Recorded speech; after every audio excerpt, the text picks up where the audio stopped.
Hello, darling. I thought you'd never get rid of that girl. What are you doing here? Waiting for you. What, the hospital? I didn't like it there. How did you get here? You wouldn't believe me if I told you. Tara, do you believe in fairies?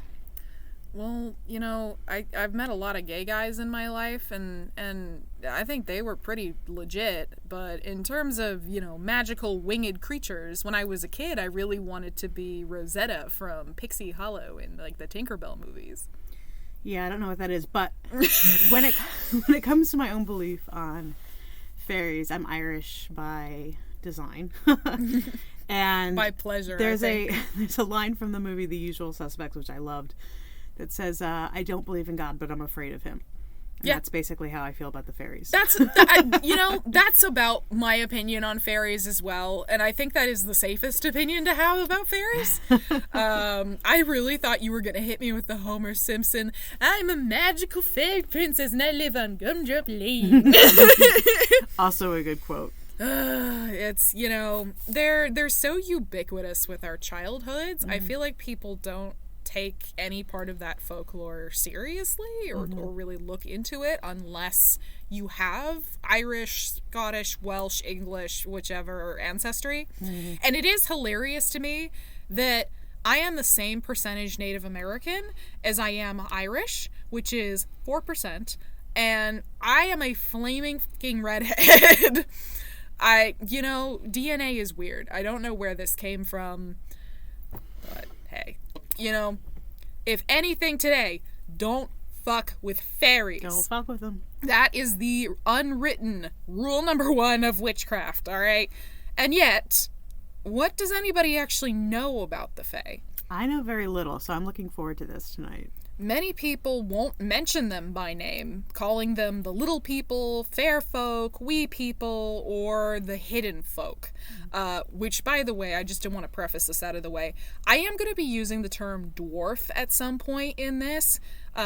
Never, ever refer to anybody who is a little person as a dwarf. That is not fucking okay. That is called ableism. Don't do that shit. Anyway. There is no one standard fairy. You know, again, this isn't Pixie Hollow. There are hundreds of different types of fairies. And just to preface this and put this out here, we are only going to be talking about, like, specifically Western European fairy folklore, because again, there are hundreds and hundreds of different types of fairies that have different rules and look wildly different between cultures. So we're just discussing, like, the most commonly understood when you hear the term, right? So we're not going to be talking about, like, the djinn or anything like that? No, not the djinn, or, like, even the Chinese concept of fairies is more in line with something like demigod nymph-esque sort of figure. Right on. So again, it would just get very convoluted very quickly. Some believe that they came from ghosts or land spirits. Others think fairies were once a people that were conquered or shunned by the English or Irish, and they were forgotten and eventually turned into mythical creatures.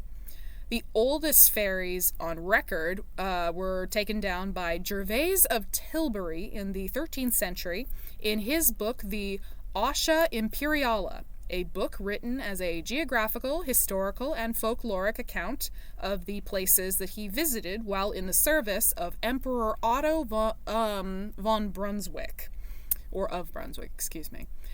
He wrote about the fairy horn and the Melusine.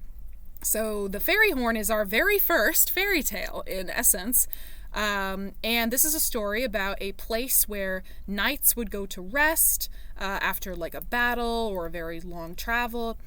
And as soon as they would cry out, you know, I'm thirsty, I need something like that, someone would appear holding a drinking horn full of nectar that would restore their bodies, like, as if they were, like, hadn't done any work at all. That's some Harry Potter shit right there, little house elves. There's a lot of Harry Potter shit we're going to be talking about, okay? J.K. Rowling, you're a fucking hack. Anyway, until one day, a knight never gave the horn back after drinking from it, and instead took it with him. As punishment, the Earl of Gloucester killed him and presented the horn to King Henry II, who Gervase worked for before Otto. Something tells me that this story is all sorts of made up. But he also describes the Portunes, which is actually unique to this book, a diminutive race of humans that help out inside of our homes or in spaces like that. Some argue that nymphs of Greek myth are in fact the first fairies. I very much think of them as separate entities. This is something you're going to find a lot where, like, not all nature spirits are fairies, not all fairies are nature spirits. It gets kind of funky. Can we just talk for a minute? I want to do a little digression here. I was spent the better part of last year living in the Appalachian Mountains. Gorgeous place. Yeah, it was. It was a beautiful little cottage too. And but the nature spirits out there, holy shit, that is man. that is some different type of fucking magic right out there. Yep. Loved it. But those mountain ranges weren't they like the original Scottish mountain ranges as well? Pretty much, yeah. So a lot of Scottish people, or just like Highland settlers in general, went into the Appalachian Mountains, and a lot of their descendants are still alive today. So very likely a lot of like Appalachian folklore, it descends from some amount of fairy magic and things like that. And also the mountains themselves that were originally from Scotland, right? I cannot 100% speak to that, but I would not be surprised. Okay. The Melusine, however, is a very famous example of the Fae, being the mythical originator of the British royal family, or at the very least, the Plantagenet line. Originally, the daughter of a king of Scotland and Pressine, a beautiful Fae woman who lived in the Well of Thirst. Pressine married the king on the condition that he would never witness the births of their children or when they were bathed. He agreed, but broke his promise on the birth of triplet daughters, the eldest of whom was Melusine. Pressine took the girls away into the island of Avalon, this mythical sort of island that shows up in a lot of Arthurian myth, where they were raised until their 15th birthday. On that day, Melusine asked why they had been taken from Alba, which is a very early name of Scotland. Pressine told the girls that their father had basically, broke his word, and Melusine swore vengeance. She and her sisters killed their father, and when Pressine found out, obviously, that they just killed their dad and her husband, she punished all three of her daughters. I believe the second and third eldest, one of them was basically like tossed under a mountain. The other was completely changed forms. And Melusine, being the one that started it all, would be cursed in the same way that her mother was, that she could never show herself on Saturdays. And if she revealed herself on that day to her husband, her marriage would be loveless and ruined. So I have a question about that. So did that lead into any kind of superstitions about Saturday? Yes, from what I understand, people, there's a ton of mythology about animal brides or demon brides, basically, that unsuspecting man finds pretty lady, they marry, they have kids, and then all of a sudden, oh my god, you were a fox the whole time, or you were a crane, or something like that. This happens a lot. I think part of the point may be, hey, don't fuck animals. It may always also, a good lesson. Yeah, in general, that tends to be a good idea. But it also is you need to make sure you know who you're hitching your life to, because you never know what somebody's background could be, what they've done wrong in their lives, stuff like that. Don't get married at 18. Don't marry the first person you fall in love with. Yeah, no, that doesn't tend to work out. Don't marry at all, as far as I'm concerned, but... I don't think I'm somebody that it would work out for, but that's also... Marriage is a business arrangement. It's a lovely one if you can make it work, but there's a reason it doesn't, So the Melusine did then marry a Count of Poitiers, which any of you who remember from our Nostradamus episode, Diane de Poitiers is from the same place, in France. And he kept his promise of not seeing her on Saturdays for 10 years. All the while, they had 10 children, which, Jesus Christ, I could not imagine being pregnant for 10 years straight. On and off again. Even once would be horrible. And she gave him endless fortunes and riches and all of this, until he was finally persuaded by his family to look, and he saw her hideous half-serpent water form, basically bathing herself. He hid this knowledge, so she didn't catch him, so he sat on it until one day, one of their sons killed the other, and in a rage, he blamed Melusine, calling her a serpent. Heartbroken and enraged, she transformed into a great dragon and then gave him 2 rings and never returned. That seems like a lot of breakups that I went through. Like, very similar stuff. You got called a serpent after they found your naked snake body? Yes. All right. Well, you know, sometimes men are judgy. We have to I look just at their mean like peepees. that heartbroken and enraged kind of a situation. I mean, yeah. I don't think every single breakup has to be amicable. Sometimes you can just be mad at each other. But, I don't know, handle it like adults. It's one of those things where the second you start getting into, like, screaming matches or things are getting thrown or, God forbid, fights, it's just not good from there.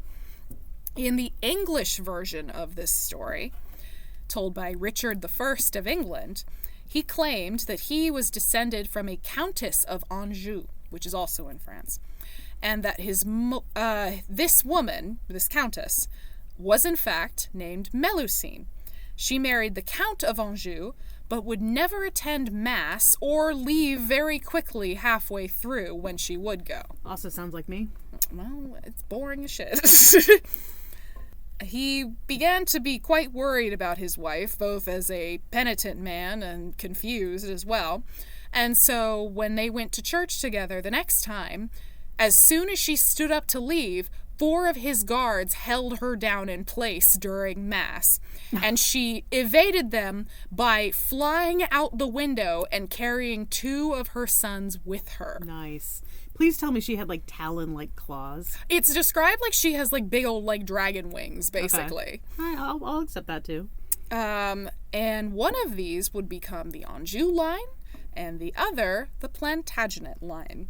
Supposedly, Melusine was the daughter of Satan, and this explained the demonic tempers that flared in both houses. I think it's the incest, but sure, you know? So, somehow this gets tied up in Christianity as well?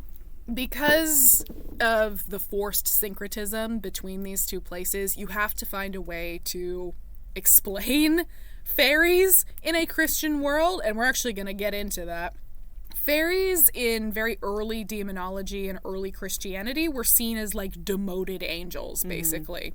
This weird sort of gray area of, well, I guess you're not like fallen angels, like total demons, but you're also not like the real angels, you know? So they're in this weird sort of place, which is why you see them being both helpful and also little assholes. Right on. We're also focusing, again, on Western Europe because no fairy should ever be treated as a monolith, and their nature as being tricksters is also extremely dependent on where you're focusing on. In Ireland specifically, the Fae are descendants of the Tuatha De Danann. Now, this is the part where there's going to be a lot of Gaelic, and I cannot pronounce these words for shit, so I don't want to hear anybody complain in the comments. Or the children of Danu. Also known as the Shining Ones. Indeed. So Danu is the progenitor goddess of all of the gods of Irish myth. Unfortunately, she isn't really known outside of this name. We don't know anything, at least like in a provable historical fashion, about Danu aside from this mention. So, is this also like the way that we don't know much about the Druids as well? Like, there's just like 3 sentences that we know for sure about the Druids or some shit like that. Pretty much, where because nobody ever wrote anything down, essentially, or there's no like recovered myths or stories about her. We just don't know. Theoretically, there could be, but it also may be like that much of a respect thing, where they just didn't mention her outside of the fact that they were her children, because she is thought to be sort of like an earth mother goddess, sort of in the same vein as Gaia. And she's also heavily associated with water. We know that for a fact. The famous Tuatha De Danann include many famous Celtic figures, such as the Morrigan, the Dagda, Brigid, and more. From these figures come their descendants called the Au Si, meaning fairy folk, or very literally, the immortals. They lived in burial mounds called Sid, or Sidl, it's very hard to say this word, and were fiercely protective of their homes.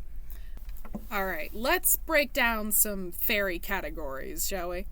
So, the way that I'm going to introduce this is a very uniquely Scottish concept, is the Seelie courts. So, there is the Seelie and the unseelie. They are synonym and antonym. The word Seelie in of itself actually means happy or prosperous, more literally. And so the Seelie court hosts benevolent or good fairies, and the unseelie court has malevolent or even evil sort of fairies. A fairy could even fall out of favor with the Seelie court and be banished to the unseelie court, though vice versa didn't happen very often. And I see you, ACOTAR fans. Put the fucking rose toy down. What does that mean? A rose toy is self-pleasuring device in the shape of a rose. Huh, okay. I can't believe you've never seen a Bellessa ad in your entire life. I have. I just didn't know that's what it was called. Yeah, oh, it was a huge meme. I'll show you some videos later. Well, I'm looking forward to that. But they were often associated, at least the Seelie courts, with spring and summer, and the unseelie with winter and autumn. These courts seem to lack any sort of true leadership, and yet fairies always have a queen. The fairy queen is a very old folkloric figure, with many people claiming the title, such as Shakespeare's Queen Titania and Queen Mab, or the Arthurian Morgan Le Fay. How do we know, you're the English lit major, you tell me about him.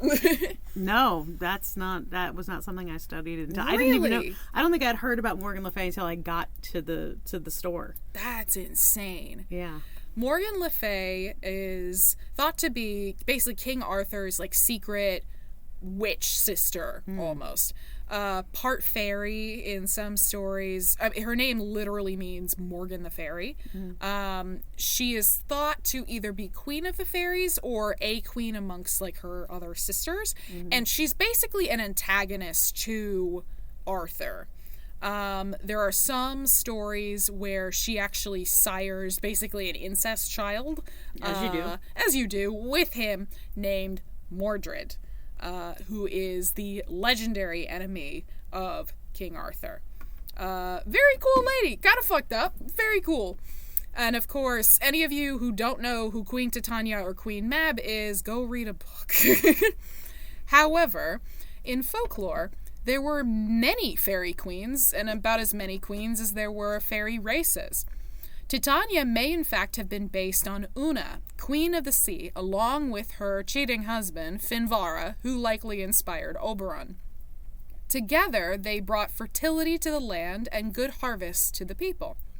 Modern neo-pagans place Rhiannon as queen of the Fae, although folklore is extremely inconsistent on whether Rhiannon was a goddess or a legendary queen, or really even has anything to do with fairies at all. Also, Rhiannon, fabulous song by Fleetwood Mac. Fabulous song. Well, we are witches. We're kind of like legally required to like Fleetwood Mac. And listen to them at least once a day. Yeah. On every single playlist we have. Every single one. I'm a big The Chain fan. That's my favorite song of theirs. I don't care if it's basic. It's good. It's not basic. It's fantastic. It's perfect. It reminds me of driving through the desert. When that solo hits. Oh, yeah, baby. Cleodna was queen of the Banshees, a separate fairy race from the other Tuatha De Danann. There is even the fairy queen as described in the story of Tam Lin, a man who was a captive of the fairy queen to be sacrificed on Halloween night. Nice. That's what we do here at our Halloween parties. Yep, we just pick unsuspecting men and sacrifice them to the fairy queen. It keeps us young. And his lover actually saved him by grabbing him off of his horse during the Halloween procession and holding on to him tight so that no matter what the queen would turn him into, snakes, rats, fire, anything, that she would not let go.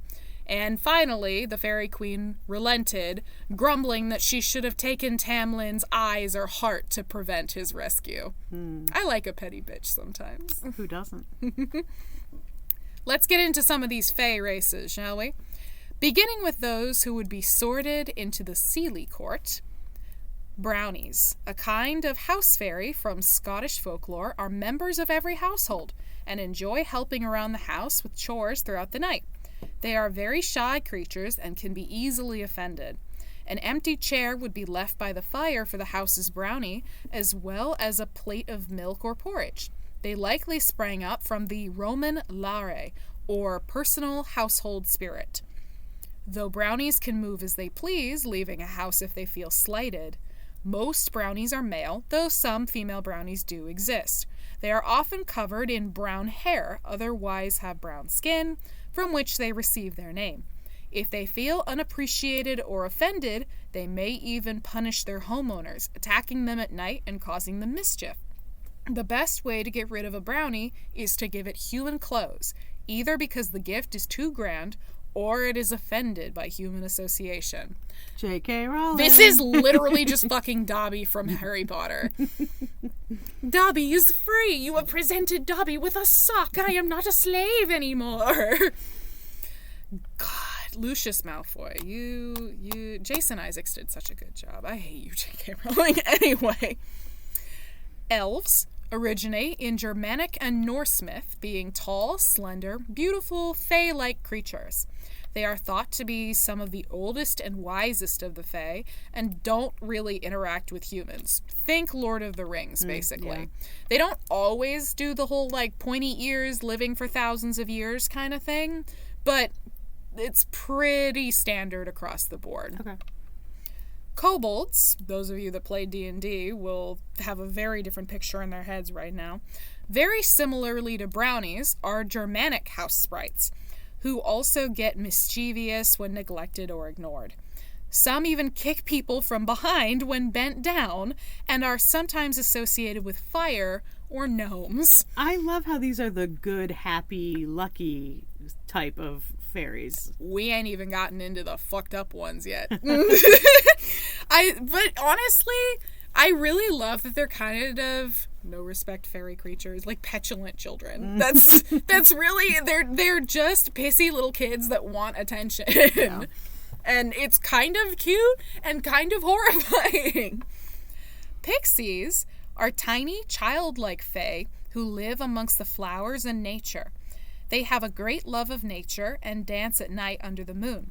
They like to play pranks and are known to steal away those who join their twilight dance. They also often lead children and travelers astray, either into their fairy world or just to get lost.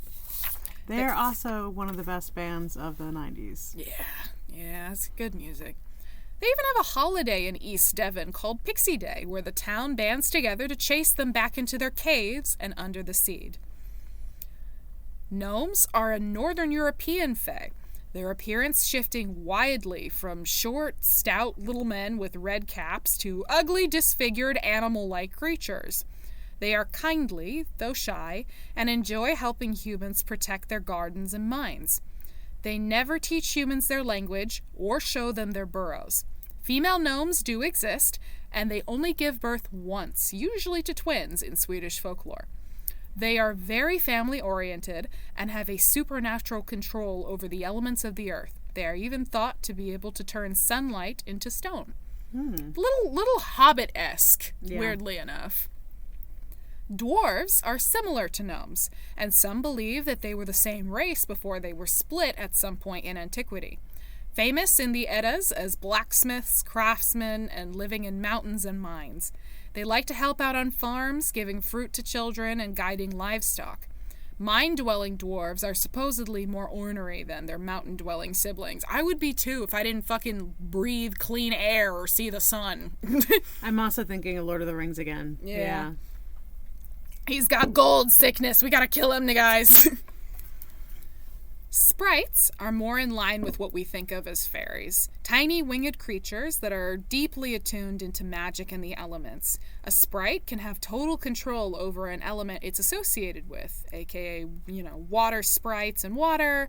Air sprites actually get their own name. They're called sliffs. And these are all categorizations that are given by Paracelsus in his book, Categorizing Spirits. Okay. This is in about the 1600s Swedish guy. Before we venture further, let's take a little break.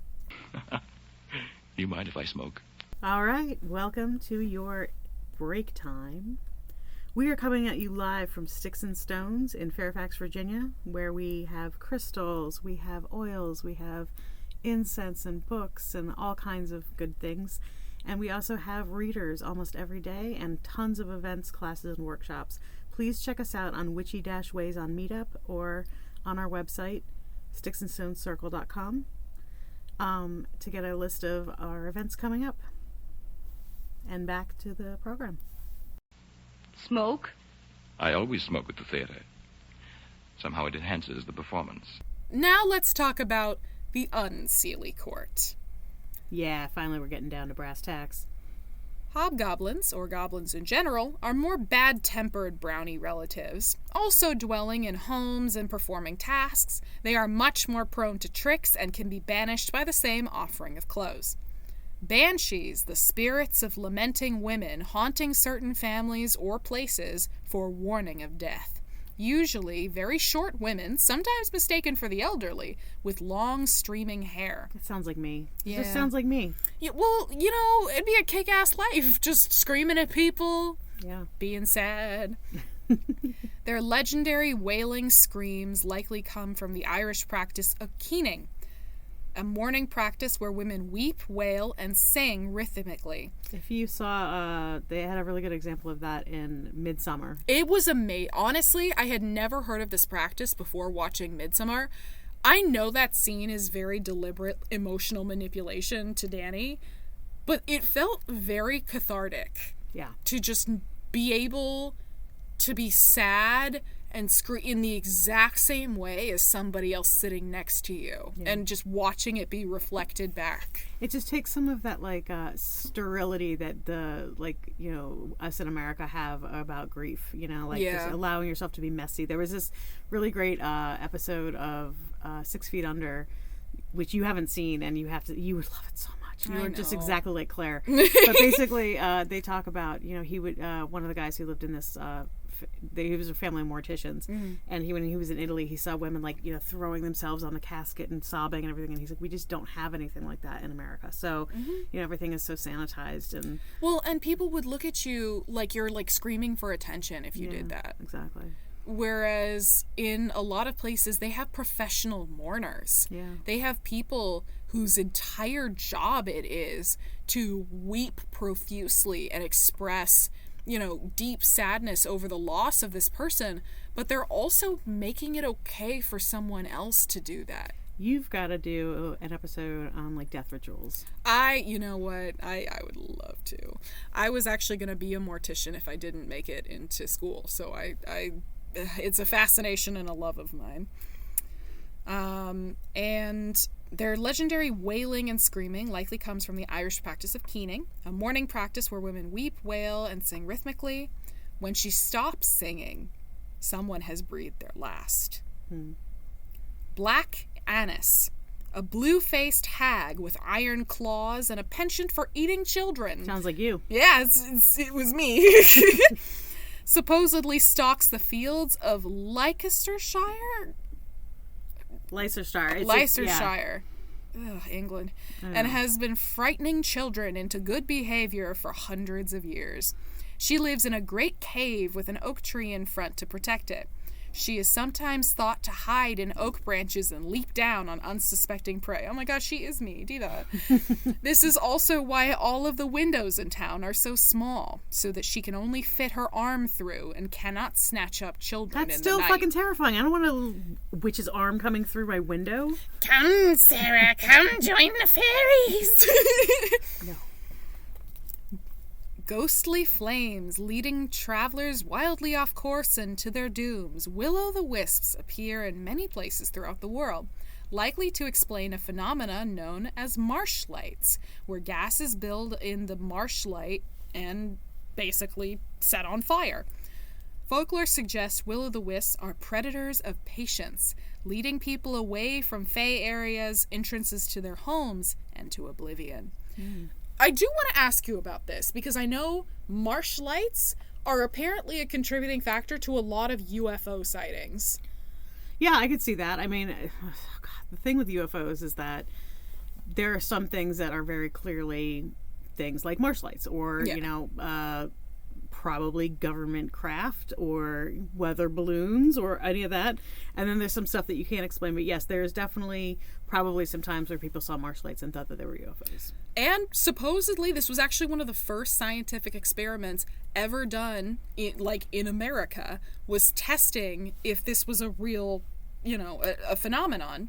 Basically, because so much plant life gets eaten up and destroyed by the bacteria living in a marsh, it produces so much methane and other gases that even the tiniest spark will light tiny fires all over the place. And they tested it by going into the middle of a swamp and placing a torch right next to the water, and it exploded in front of them. Nice. Leprechauns are the bankers of the Fae, famous for their pots of gold, but they are nowhere close to jolly. Often depicted as shoemakers for fairies and themselves, as they dance so often and run about so quickly that they need new shoes constantly. Many famous stories detail exactly how solitary they are, requiring a human to catch one and to hold it prisoner until it gives over its treasures. Most leprechauns depicted in media are basically just 19th century Irish stereotypes. Oh, we can go into the whole stigmatizing of the Irish. That's a whole other ball of wax. By the way, kids, Patty's technically a slur. Anyway, Kelpies are beautiful water spirits, shapeshifters by nature, but often taking the form of a horse. The Kelpie will attempt to coax a human to ride it, and once the human sits astride its back, it plunges back into the lake and eats them alive. It is difficult to tell Kelpies apart from real horses, but their hooves often face backwards. Creepy. There's a lot of stories basically about little boys that are playing on the shore of a lake, and this beautiful horse comes out and they're like, we gotta go pet the horsey. Mm-hmm. But the second their hands touch its skin or they climb on its back, it's like they're stuck in place like glue. There are some that are very vivid of literally cutting off their own hands so they don't get pulled into the water.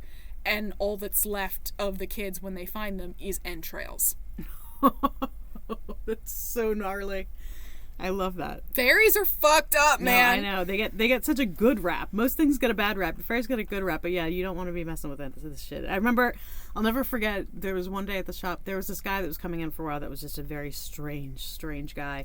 And one day he brought me a gift of shrimp. And I remember our boss, our owner was like, you're not going to eat that, are you? I'm like, well, fuck no. And she's like, good, because you never want to take food from somebody that you don't know, because it could be the Fae offering a gift. And I was like, well, that guy very well might have been Fae. He was a very bizarre man. And why he would bring me shrimp, I don't know. That's very strange. Also, why shrimp is the grossest food to gift to other people. I would say, yeah, it's up there. That's my hot take. Don't give people shrimp. I'm going to assume it's disgusting if you give it to me. I do love coconut shrimp, though. That shit is so fucking good. Finally, changelings, the most insidious of fairies, is a humanoid creature meant to replace a stolen baby, usually from its crib, to be cared for by human parents until it dies. Reasons for these kidnappings vary, from taking a child to be a servant to the Fae, genuine love or malice. They don't just take babies, even newlyweds or new mothers could be taken and replaced. Many infant behaviors and diseases were supposedly signs of being a fey child. Uncharacteristic intelligence, a caul over the head, which is basically, I think it's like leftover, like, placenta fluid or something on the head. Looking at me like I know about babies. I don't either. Long teeth, small and sickly stature without growth, and amazing eyesight are all supposedly signs. This is how some people would claim fey ancestry. This also feels like a very convenient way to rationalize throwing your kid with a physical disability into the woods for the wolves to eat. Absolutely. Again, there are stories about weird, like, changeling shit, right? Fairies get up to some weird stuff. Also, peasants would throw their babies into the woods a lot. Yeah. People throughout history have always believed in fairies, much to their own detriment. We're going to talk about some famous stories here. Goodwin Wharton, an English Whig politician in 1680 and treasure hunter, proclaimed himself the King of the Fairies. His lover, Mary Parish, a psychic medium, claimed to have placed him in contact with the fairies, and they would tell him where to dig for fairy gold. He would often be invited to meet with the fairy queen, who was supposedly in love with him, and yet there would always be something that would just go awry, where, you know, it wouldn't work out. This is like the 1600s equivalent of the Nigerian prince scam, basically. And supposedly, on her suggestion, he sent 2 expeditions out to a Spanish armada to raise a sunken galleon ship to look for treasure. This did not work. To be fair, this is also like deep sea diving in its infancy. So people going down to this ship and experiencing immense pressure is also giving them crazy brain damage. Yeah, the bends. Yep. Nobody knew about pressurization yet, so... The Bends is also a great album by Radiohead. I have not listened to that one. I'm so sorry. It's the one before OK Computer, and it's I'll play it for you at some point. It's fantastic. Oh, man. His mental instability worsened, and a year later, he claimed that he could speak to God and his angels directly. As you do. Losing some of his dependence on Mary Parish. And he was told by God to seduce many of the women in his life, including his own stepmother, as well as 2 reigning queens, one of England and I think the other of Germany, and his sister-in-law, the poet Anne Wharton. Mary Parish also told him her son was his illegitimate heir. However, he never married, and the boy was most certainly fathered by another man because Mary Parish was 20 years older than Goodwin Wharton. He continued to serve in public office, and no one knew about this until they found his private diary. Do not put things about the Fae in your private diary. He basically lived a complete double life while being a respected English politician. He also died of a stroke in 1696. So, unfortunately, I think this man was just plagued with a lot of people who did not have his best interests at heart and brain damage. Sir Arthur Conan Doyle, most famous for Sherlock Holmes. God, the BBC show is so good. Season 4 kind of went off the rails, but... When I was in London, I stayed on Baker Street, and at the tube station, they have, like, I'm so jealous. The little tiles were all little, Sherlock Holmes little profiles or whatever, yeah. Oh, so cute. Yeah, it was super cute. Sir Arthur Conan Doyle flushed his career down the toilet with his belief in fairies, or, more specifically, in the Cottingley fairies. 2 little girls, aged 9 and 16, took photos of themselves playing in the woods in 1917, and fairies had joined them, dancing around their feet or playing in bushes. Their mother then took these photos to the London Theosophical Society in 1919, where Sir Arthur Conan Doyle saw them as a golden opportunity.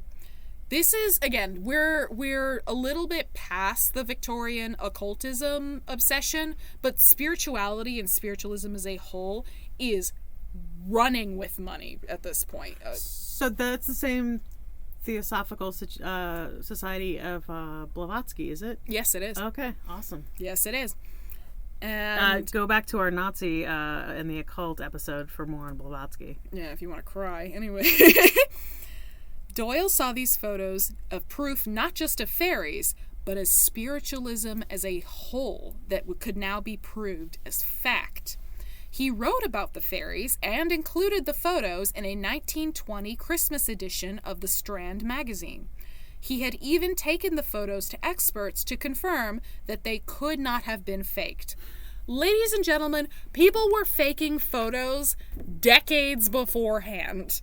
They had early Photoshop, and early Photoshop was taking like a file or a sharp object and scratching off parts of the negative to make people seem thinner or to remove blemishes and things like that. So if you've ever noticed how everybody looks like so thin in pictures and they have such clear skin, it's because someone literally sanded off all of the edges.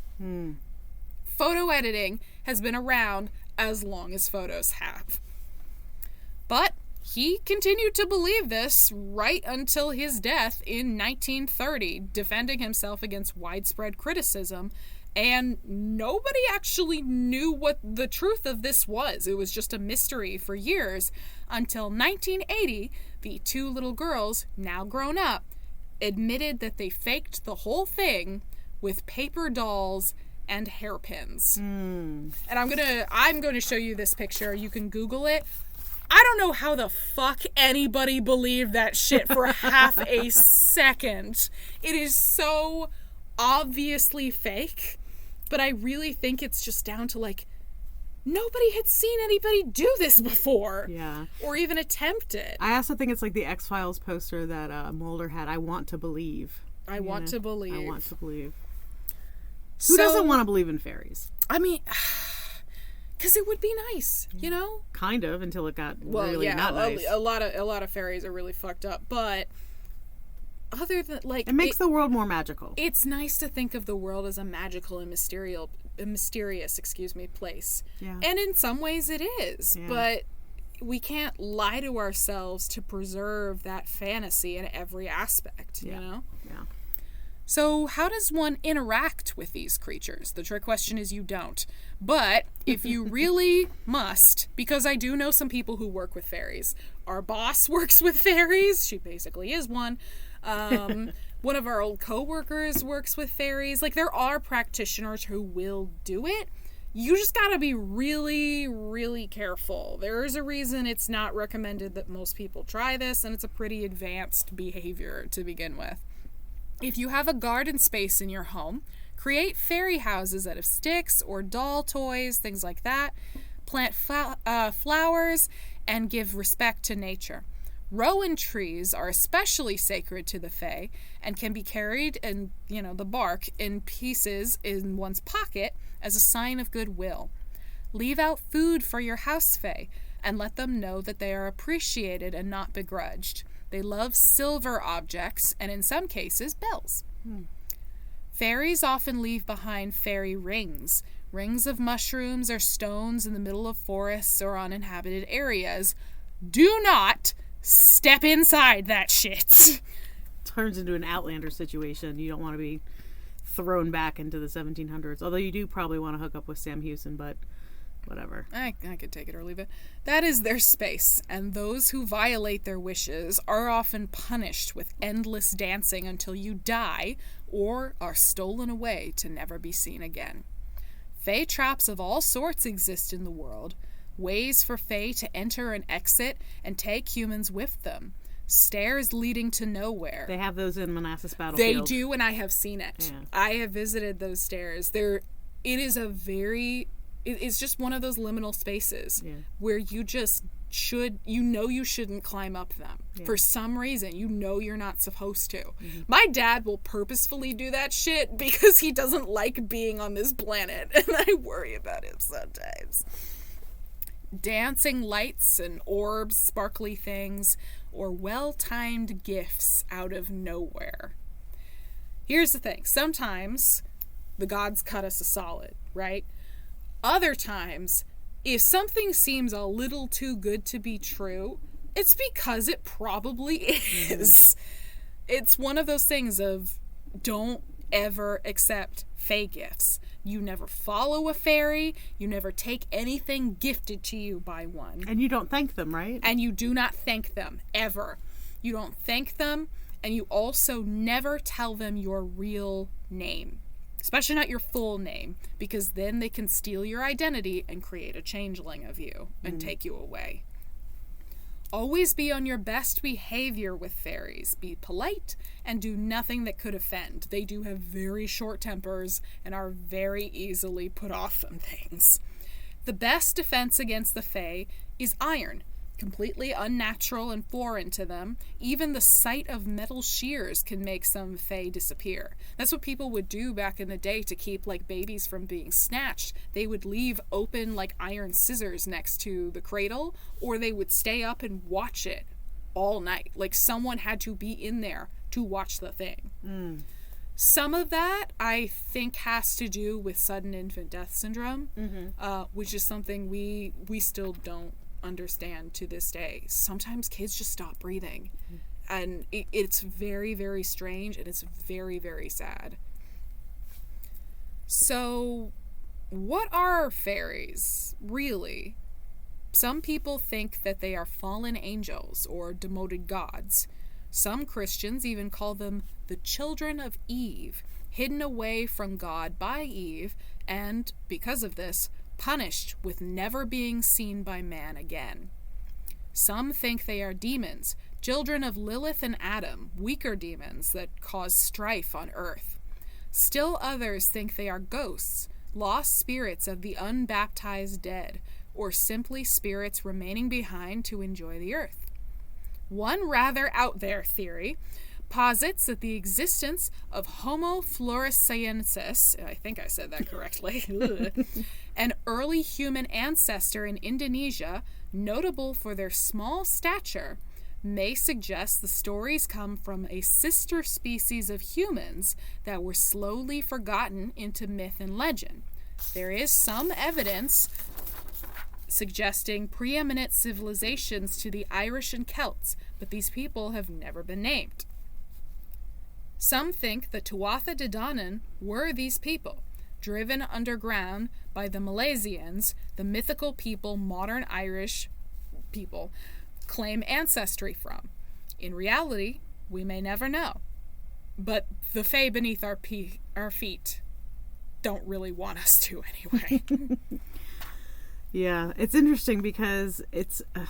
I'm always kind of in this weird liminal space with my beliefs where it's like, some of the stuff I believe is so out there anyway. Like, why don't I believe in fairies? You know what I mean? Like, why? You know, and it, definitely in my heritage, which is Irish and Russian, it's very, very, you know, it's in keeping with that. But I think that for some reason, I don't know. I'm just kind of not a believer. But like I said earlier, like, I may not believe in them, but I don't fucking tempt fate. There's a lot of stuff that I will do to protect myself. Just on the off chance, right? I am in the same boat, man. Where for the most part, I don't think fairies exist, at least not in a totality. I'm also not willing to test that theory. Yeah, I will say that I do believe in multidimensional beings. And so that's where I'm like, you know what? Like, I don't have the finger on the pulse of the way that, you know, interdimensional beings or, you know, the supernatural or the occult works. I don't necessarily know those things. And so why don't I just kind of err on the side of caution? It's not hurting anything, you know? Yeah. I mean, in general, it's best practice, right? Don't trust strangers. If things seem too good to be true, they probably fucking are. And be very careful about the people that you trust. You need to make sure that they are appreciated and they understand their role in your life. But even then, you know, it's one of those things where it's like, you know, I don't know that the British royal family are descended of a bunch of snake ladies. Kind of seems like y'all made that up to sound cool. But also, I think I remember my father actually telling me about this. where there was a man who was just walking on the beaches, I think somewhere either near Ireland or wherever, and he was looking around confused of just like, how did I get here? You know, I was somewhere else. And not in the sense of like somewhere else in time or in a different, like, you know, oh, I don't know how I got here, in a different world sort of sense. Well, you think about, okay, so this is going to be an interesting topic that we're going to discuss in October with Samhain and Halloween and the veil between dimensions, the veil between worlds being thinner and people wandering from one reality into the next. And so if and I do believe in that stuff. So for that to be saying, okay, well, that I believe in this, but not the fairies. I don't know. I really don't know. They could just be like another little ecosystem of multi-dimensional beings that are just kind of dicks. One thing I will say, though, just another piece of advice against the fae is don't fall in love with the manic pixie dream girl. And if you do, don't bring her around me because I find that shit very annoying. Yeah, sorry. No one isn't like every other girl. With that, ladies and gentlemen, good night. Make sure that kid's yours.